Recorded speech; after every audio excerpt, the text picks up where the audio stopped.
ISR9 news కి స్వాగతం. కాలు మొక్కిన కనకరించుని హైడ్రా అధికారులు సామాన్లు తీసుకునే టైం కూడా ఇవ్వడం లేదు. సామాన్లు తీసుకునే వరకు ఆయన ఆగండి అన్నా కూడా ఆగడం లేదు. ఇది అసలు ఏమాత్రం కరెక్ట్ కాదు. ఇది అధికారుల తప్పే. వాళ్ళు కట్టడానికి అసలు పర్మిషన్ ఎందుకు ఇచ్చారు? వాళ్ళు ఏది ఇవ్వకుండా ఉంటే ఇంత కాడికి రాదు కదా అని బాధితులు బాధతో ఏడుస్తూ బాధపడుతున్నారు. లోపల నుండి సామాన్లు తీస్తుంటే మనుషులు చచ్చిపోయినా పర్లేదని మా మీద కూడుస్తున్నారు. కాంగ్రెస్ రావాలని పోరాడాడు. కాంగ్రెస్ వస్తే అది వస్తుంది ఇది వస్తుందని చెప్పేవాడు. ఇవాళ ఉపాధి కూడా లేకుండా చేస్తున్నారని ఇక్కడ నిలబెట్టుకున్న కాంగ్రెస్ కార్యకర్త. మార్చవరం కార్మిక నగరం మాది.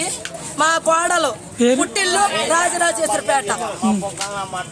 తమ్మిచెట్టి శివపార్వతి. పేషెంట్ పేరా? పేషెంట్ పేరు. మీ పేరు? నా పేరు సుబ్బులు. మీరేమవుతారు? అత్తగారిని. చిన్న అత్తగారు. పెద్ద అత్తగారు పడిపోయింది అక్కడ. పడిపోయింది. మా అక్కగారు కోడలు. మా అక్క కోడలు పిల్ల తల్లి. పిల్ల తల్లి పిల్ల అత్తగారు అక్కడ ఉంది పడిపోయి. అది మా అక్క డాక్టర్ అమ్మన్న మాట ఏమన్నారు? ఎన్నాళ్ళు మోస్తావే కడుపు చేయాల్సిన రూల్ మాకుంది. గోరు మూసుకొని రా లోనకి తీసుకెళ్ళి. మేము బట్టలతో రాలా. మేము పేపర్లు తీసుకొని వచ్చాం. హాస్పిటల్ చూపించుకుంటానికి వచ్చాం. సరే మా దగ్గర ఏమీ లేవండి, బట్టలు కొట్ట ఒకళ్ళు వెళ్ళి తెచ్చుకోండి అని అన్నారు. అయినా పట్టాం. చాలా వంకరగా మాట్లాడారు. అయినా పట్టాం. మేము ఇంటికి పంపించాం. అదేంటి వచ్చే నెల టెర్రర్ అయితే ఇప్పుడు చేస్తున్నారేంటి అని అడిగాం. సమాధానం చెప్పాల్సిన అవసరం లేదంత డాక్టర్ అమ్మ. మీకు తెలుసా మాకు తెలుసా అంది. లోనకి తీసుకెళ్ళింది. మేము ఇంటికి వెళ్ళి 2 చీరలు తెప్పించుకున్నాం. తెప్పించుకున్నాక బాబు పుట్టాడు అంది. బాబు పుట్టాడప్పుడు ఆ అమ్మాయికి ఫ్యామిలీ ఆపరేషన్ చేయాలంటే తల్లికి చెప్పాలి, భర్తకు చెప్పాలి, అత్తగారికి చెప్పాలి, ఆడపడుచుకు చెప్పాలి. బయటే ఉన్నాం కాబట్టి ఒక్కరికి చెప్పలా. ఆ అమ్మాయికి ఫ్యామిలీ ఆపరేషన్ చేస్తారు. చేసేసి బొట్టోడు ఇలా ఉన్నాడు. సరే బొట్టోడు సీరియస్. మీకు తెలీదా? ట్రీట్మెంట్ చేసినప్పుడు మీకు తెలీదా? ట్రీట్మెంట్ లో తెలుస్తుంది కదా, మీకు తెలీదా? రిపోర్ట్ లో ఉంటుంది కదా. బేబీ హెల్తీగా పుట్టాడు, బేబీ బతకడని మీకు తెలుసు కదా. బేబీ బతకడని మీకు తెలిసినప్పుడు ఫ్యామిలీ ఆపరేషన్ ఎలా చేసావు? ఏ చట్టం మీకు చెప్పింది? ఎవడాడు చెప్పినాడు? గవర్నమెంట్ హాస్పిటల్ ఇలాంటివి జరుగుతున్నాయి.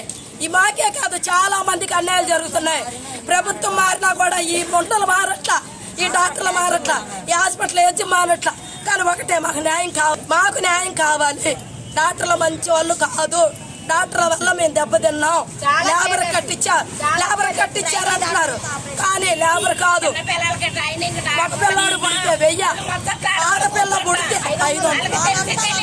ఇవ్వకపోతే ఊరుకోరు. పిల్ల నీరు మనం వెళ్ళి తుడగటానికి ఊరుకోరు. డబ్బులు ఏవే పోవే ఉండదు అంటే మీరు ఒప్పుకోలేదు సార్.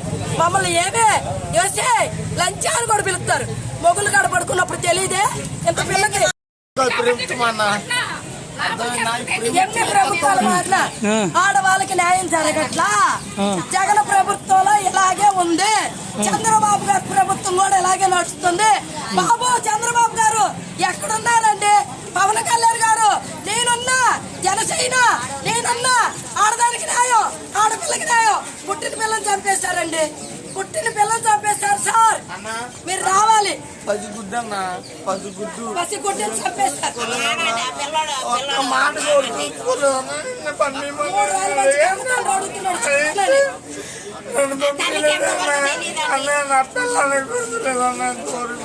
అన్న